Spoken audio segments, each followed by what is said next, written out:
Hello friends, તમારું સ્વાગત છે અમારી ચેનલ સિમ્પલ ગુજરાતી રસોઈમાં।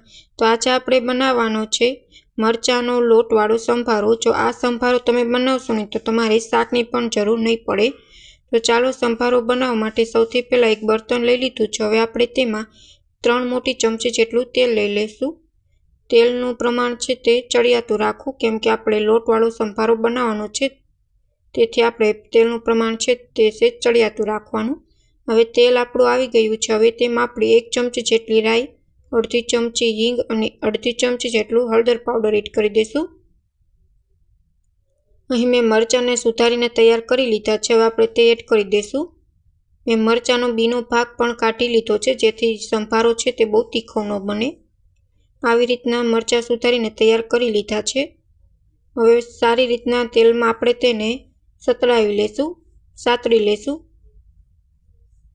હવે સ્વાદ પ્રમાણે મીઠું એડ કરી દઈશું અને સંભારો સરસ આપણો ખાટો મીઠો બને તેના માટે મેં અહીં 1 ચમચી જેટલી ખાંડ લીધી છે તે ઉમેરીશ। જો તમારે ખાંડ ન ઉમેરવી હોય તો તમે સ્કીપ પણ કરી શકો છો।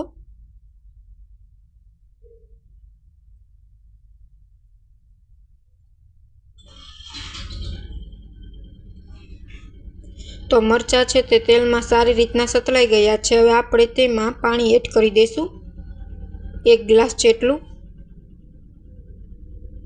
અને પાણીને સારી રાત ઉકળવા દઈશું। આપણે 2 થી 3 મિનિટ સુધી આપણે પાણીને ઉકળવા દેવાનું છે, જેથી પાણીનો ભાગ છે તે કાચો ન રહે।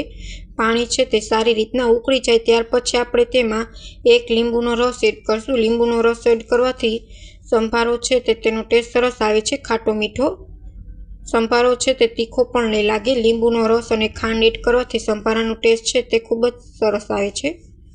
હવે પાણી સારી રીતના ઉકળી જાય ત્યાર પછી આપણે તેમાં ચણાનો લોટ ઉમેરી દઈશું। તો પાણી છે તે સારી રીતના ઉકળી ગયું છે। હવે આપણે ઉપરથી ગેસની ફ્લેમ એકદમ લો રાખી દઈશું અને ઉપરથી આવી રીતના ચણાનો લોટ આપણે ઉમેરી દઈશું। ગેસની ફ્લેમ એકદમ લો રાખવાની છે, જેથી સંભારામાં ગઠ્ઠા ન પડે।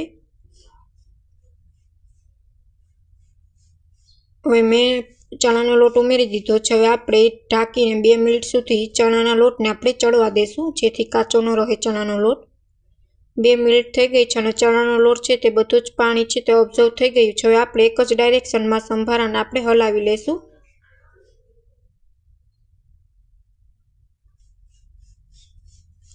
તો તમે જોઈ શકો છો સંભારામાં એક પણ ગાંઠો રહ્યો નથી અને આપણો સંભારો છે તે બનીને તૈયાર થઈ ગયો છે।